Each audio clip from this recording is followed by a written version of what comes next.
दोस्तों, मैं विश्व पटू develop officer LIC of India आपके सामने आया हूँ कुछ चुनौतियों को लेके। वो चुनौती क्या है? कहते हैं change is the law of life. परिवर्तन संसार का नियम है। जो अपने इंश्योरेंस इंडस्ट्री में चेंज हुए हैं 30 सितंबर के बाद में अक्टूबर मंथ में जो चेंजेस आएंगी, जो चेंजेस गवर्नमेंट ऑफ इंडिया के IRD जो संस्था है उसके अकॉर्डिंग हो रहे हैं, ये अपनी संस्था LIC में नहीं अपितु जो भी प्राइवेट संस्था है उन सब में होंगे। तो ये चेंजेस क्या है, मैं उनको आपके सामने बताने का प्रयास करूंगा, समझाने का प्रयास करूंगा। ये मुख्यतः 6 प्रकार के चेंजेस होंगे। क्या क्या चेंजेस है? सबसे पहले चेंजेस हो रहा है सरेंडर वैल्यू में। आपको ज्ञात होगा पहले सरेंडर जो पॉलिसी होती थी वो कम से कम 3 वर्ष चली हुई होगी पॉलिसी, वही सरेंडर हो सकती थी। उसके बाद में 2 वर्ष का नियम आया। अब जो नियम है जो 1 अक्टूबर से लागू होगा सभी पॉलिसी में, वो होगा जो पॉलिसी 1 वर्ष चल चुकी है वो पॉलिसी सरेंडर हो सकती है। यानी जो भी नियम बन रहे हैं अच्छे बन रहे हैं और पॉलिसी धारक के हित के लिए बन रहे हैं। दूसरा नियम क्या आ रहा है? जो लोन फैसिलिटी है, जो पहले 3 वर्ष बाद मिला, फिर 2 वर्ष बाद हुआ, अब जो 30 सितंबर के बाद जो नियम आए हैं उसमें होगा जो 1 वर्ष पॉलिसी चल चुकी है उसमें लोन सुविधा मिलेगी। तीसरा, बीमा धन यानी सम एश्योर्ड। कुछ पॉलिसी में अपन को बीमा धन है जो बढ़ा हुआ दिखेगा, वो मैं आपको आने वाले इस कुछ मिनटों में बताऊंगा कि कौन सी पॉलिसी में बीमा धन बढ़ रहा है, तो इंक्रीज इन सम एश्योर्ड ये भी दिखेगा। चौथा है अपन को नाच NACH। नाच क्या होता है? आप सबको विदित होगा। जो पॉलिसी धारक होता है वो चाहता है कि मैं अपनी पॉलिसी को अपने बैंक अकाउंट से डिडक्ट करूं, यानी उसका प्रीमियम मेरे बैंक अकाउंट से डिडक्ट हो, उसको नाच बोलते हैं। ये 2 प्रकार के होता है, एक होता है फिजिकल नाच, एक होता है ई नाच। फिजिकल नाच में सबको ज्ञात होगा, फॉर्म भरते हैं, सिग्नेचर करते हैं और अपनी शाखा में देते हैं और वहाँ से अपना बैंक डिटेल से मतलब बैंक से अपना एक प्रीमियम कटना स्टार्ट हो जाता है। दूसरा होता है ई नाच, जिसमें एक लिंक आता है या फिर ना LIC की वेबसाइट पर जाके ई नाच को फॉर्म को फिलअप करते हैं, वो सक्सेसफुल हो जाता है, फिर कटना शुरू हो जाता है प्रीमियम। अब इसमें नए नाच के नियम के अंदर क्या होगा कि अपन को कम से कम 3 माह की किस्त लेनी पड़ती है। पहले लेनी पड़ती है 2 माह की, और अगर प्रीमियम बड़ा है तो 1 माह की ले सकते थे। अब नए नियम के तो अपन को 3 माह की अपन किस्त लेनी पड़ेगी।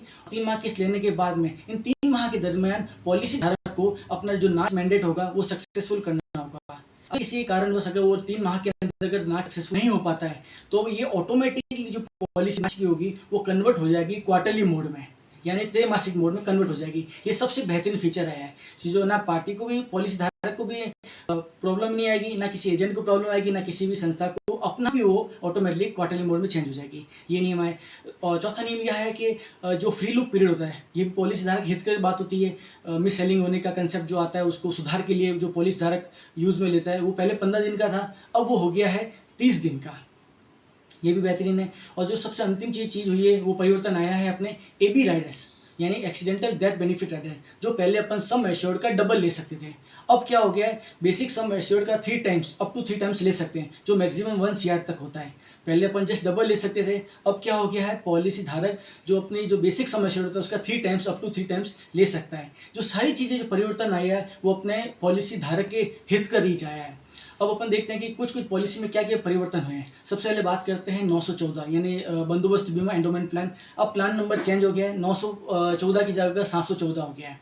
इसमें क्या परिवर्तन हुआ है, जो मैक्सिमम एज थी वो 55 साल थी, अब वो 50 साल हो गई है। जो बीमा धन था सम एश्योर्ड, जो मैंने आपको बताया था कि इंक्रीज इन सम एश्योर्ड हुआ है, वो पहले इसमें 1 लाख होता था, अब वो 2 लाख हो गया है। और फिर बात करते हैं अपन 917, ये जो सिंगल प्रीमियम था FD के तौर पर अपन जमा कराते थे, अब वो 717 हो गया है। इसमें कुछ चेंजेस आए हैं। क्या आए हैं? सबसे पहले चेंजेस आया है कि सम एश्योर्ड में जो पहले 50,000 का होता था अब वो 1 लाख का होगा। दूसरी बात, इसमें जो रिस्क ऑफ फैक्टर होता है यानी डेथ सम एश्योर्ड के ऊपर कैलकुलेट होता है वो होगा, अब अगर एज 50 साल से कम है यानी लेस देन 50 ईयर है, उसका जो रिस्क का फैक्टर होगा वो होगा 1.25 गुना। 1 लाख की पॉलिसी है तो 1,25,000 का होगा, और अगर एज 50,000 से ज़्यादा है, मोर देन 50 ईयर्स है, तो उसके जो रिस्क होगा 1.10%। यानी कैसे हो गया कि 1 लाख है तो 1,10,000 का इसमें डेथ सम एश्योर्ड कैलकुलेट किया जाएगा। ये उसकी F की बात हुई। अब बात करते हैं मेरा फेवरेट प्लान 915 जीवन आनंद, वो अब 715 से जाना जाएगा। इसमें जो सम एश्योर्ड है वो हो गया 1 लाख की जगह 2 लाख। और 933 प्लान जीवन लक्ष्य, अब ये जाना जाएगा 733 में। इसमें चेंजेस आए हैं वो ये हैं कि 1 लाख की जो पॉलिसी थी अब वो 2 लाख की हो गई, यानी जो सम एश्योर्ड हो गया वो इंक्रीज हो गया है। अब बात करता हूँ जीवन उमंग की 945, अब ये प्लान जाना जाएगा 745 में। इसमें जो जीवन उमंग में जो फीचर चेंज हुए वो सबसे बेहतरीन हुए पॉलिसी धारक के हिसाब से। क्या क्या बदलाव हुआ है? पहले ये पॉलिसी दे सकते थे 90 दिन के बच्चे को, 90 डेज को, अब 30 दिन के बच्चे को, 1 माह का बच्चा हुआ ये पॉलिसी ले सकता है। इस पॉलिसी की जो सबसे बड़ी यूएसपी थी वो थी 8% गारंटेड बोनस, 8% गारंटेड मिलता था बीमा धन का, जिसको अपन मार्केटिंग के तौर पे बोलते थे आपको पेंशन मिलेगी 8% बीमा धन की सम एश्योर्ड की। अब ये जो मिलती थी ये कब मिलती थी, जब पॉलिसी धारक पॉलिसी लेता था, पीपीटी कंप्लीट हुई यानी उसकी एज अगर 30 वर्ष हो जाती थी, उसके बाद से ये एसबी पेमेंट जो अपन पेंशन को बोलते थे 8% गारंटेड वो मिलना शुरू होती थी। अब वो 30 वर्ष के घटा के अपन को 18 वर्ष कर दी गई है, तो ये कम कर दी गई, तो पॉलिसी धारक हितकर है। कैसे हुई, अगर कोई पॉलिसी धारक 3 वर्ष का है, बच्चा 3 साल का है, तो उसको पीपीटी यानी प्रीमियम पेइंग टब कितने साल पॉलिसी का भुगतान करेगा प्रीमियम के तौर पर, वो 15 वर्ष लेता है, तो 15 + 3 18 वर्ष हो गए। 18 वर्ष में उसको कंटिन्यू एसबी पेमेंट यानी पेंशन के तौर पर अपन जो बोलते हैं 8% गारंटेड वो मिलना शुरू हो जाएगा। और अगर बच्चा 1 माह का है तो वो अगर 15 साल का तो ले नहीं सकता, कि वो 15 साल 1 माह तो 18 साल हो ही नहीं, तो उसको अपन 20 वर्ष का दे देंगे, तो 20 साल तो 18 साल से बड़े हो गए, तो जैसे वो 20 साल कंप्लीट होगी तो उसको पेंशन के तौर पे यानी एसबी पेमेंट बोलते हैं जिसको 8% गारंटेड मिलना शुरू हो जाएगा। अब बात करता हूँ जीवन उत्सव की। इसमें कोई स्ट्रक्चर ज़्यादा बदलाव नहीं हुआ, लेकिन एक बेहतरीन चीज़ क्या हुई है, बेहतरीन चीज़ ये हुई है कि अब जो जीवन है वो 871 से होके 771 हो गया, और जो 90 डेज था, जो 90 डेज यानी एंट्री एज थी बच्चे की 90 दिन से उसको बीमा दे सकते थे, वो घट के 30 दिन हो गए यानी 1 माह हो गए, तो ये और बेहतरीन चीज़ हो गई है। और हर प्लान में थोड़े थोड़े परिवर्तन आए हैं। और दूसरा अगर परिवर्तन देखी जाए तो निवेश प्लस जो सबसे प्लान है, यूलिप लिंक्ड बेस्ड जो प्लान है, मेरा फेवरेट प्लान है। इसमें जो पहले बीमा धन होता था यानी जो जमा करने की रकम होती थी वो मिनिमम 1 लाख से शुरू होती थी। अब इसमें परिवर्तन होकर वो 1,25,000 हो गई है। पहले जब 1 लाख होती थी तो 10,000 के गुणक में जमा होते थे, मल्टीपल ऑफ 10,000, 1 लाख, 1 10, 1 20, 1 30 ऐसे। और अब जो होता है ये मल्टीपल ऑफ 5,000 होगी। 1.25 लाख से शुरू हुई है तो 1 25, 1 30, 1 35, 1 40, 45 ऐसे 5,000 के गुणक में ये जमा होता रहेगा।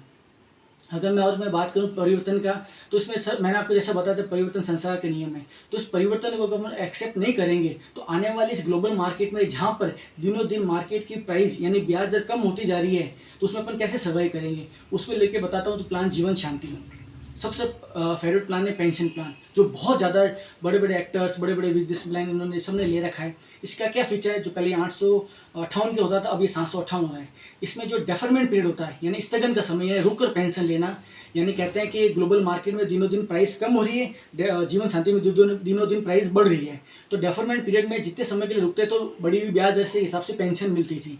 तो वो पहले डेफरमेंट पीरियड 12 वर्ष का होता था, अब वो घट के 5 वर्ष तक का कर दिया गया है। तो इसमें ये बदलाव आए हैं, और ये जो भी बदलाव आए हैं भाइयों दोस्तों, ये सारे बदलाव पॉजिटिव आए हैं। अगर आप देखी जाए बारीकी के तौर पर 2 बातें मैं और बताना चाहूँगा। एक होता था रिबेट ऑन प्रीमियम, यानी बड़ा भी अगर सम एश्योर्ड है, बड़ा बीमा धन है, तो उस पर एलआईसी अपन की जो संस्था है कर्मभूमि है बहुत अच्छा रिबेट भी देती थी प्रीमियम पे। कैसे देती थी, अगर 10 लाख से ज़्यादा का अगर है सम एश्योर्ड तो 3% रिबेट देती थी। अगर आप गौर किया जाए तो 3% बढ़ के 4% हो गए हैं। तो ये बहुत अच्छा है, सारे चीज़ें परिवर्तन हुए, पॉलिसी धारक के हितकर हुए हैं। और अगर दूसरी बात करूँ, अगर कोई पार्टी की डेथ हो जाती है और जो डेथ होती है वो अगर उसमें पॉलिसी में वो पॉलिसी पेडअप वैल्यू में आ चुकी है तो पेडअप वैल्यू के हिसाब से डेथ क्लेम मिलता था। अब क्या हो जाएगा, हायर मिलेगा, विचेवर हायर, अगर पेडअप वैल्यू हायर है तो, या फिर जमा प्रीमियम पेड प्रीमियम का 105% जो ज़्यादा होगा वो मिलेगा। यानी आज की तारीख में अगर पेडअप अक्वायर कर रखी हुई पॉलिसी धारक की और डेथ हो जाती है तो जमा प्रीमियम का 105% मिलेगा। जो भी चीज़ हुई है पॉलिसी धारक हितकर हुई है, और हमें पॉलिसी धारक की हितकर ही बात सोचनी चाहिए, जो हमारी संस्था सोचती है और हमारी कर्मभूमि सोचती आई है। तो भाइयों दोस्तों, मैं अपने अभिकर्ता भाइयों को कहना चाहूँगा, जो ये चेंज आए हैं ये पॉजिटिव साइन वाले चेंजेज हैं, इसको एक्सेप्ट करते हुए आगे बढ़ेंगे। और अगर एक्सेप्ट नहीं कर पाए तो आप देखते हैं कि बड़ी बड़ी संस्थाएं छोटे छोटे जो मोबाइल बनाती थी आज वो इस इंडस्ट्री भी नहीं है, क्योंकि आज ये टेक्नोलॉजी का जमाना आ गया, स्मार्टफोन का आ गया है। छोटे स्कूटर चलने वाला है, स्कूटर नहीं, बड़ी बड़ी ईवी के आ गई, मोटरसाइकिल्स आ गई, उसका जमाना आ गया है। तो चेंजेस आए हैं, तो change is the law of life. इस चेंज को एक्सेप्ट करेंगे, आगे बढ़ेंगे। मेरी वीडियो में किसी को भी प्रॉब्लम आई हो, संशय हो, कुछ समझने में प्रॉब्लम आई हो, वो आप मेरे को डीएम करें, मैं उसका सॉल्यूशन जरूर करूँगा। Thank you so much. जय हिंद, जय भारत, धन्यवाद भाइयों।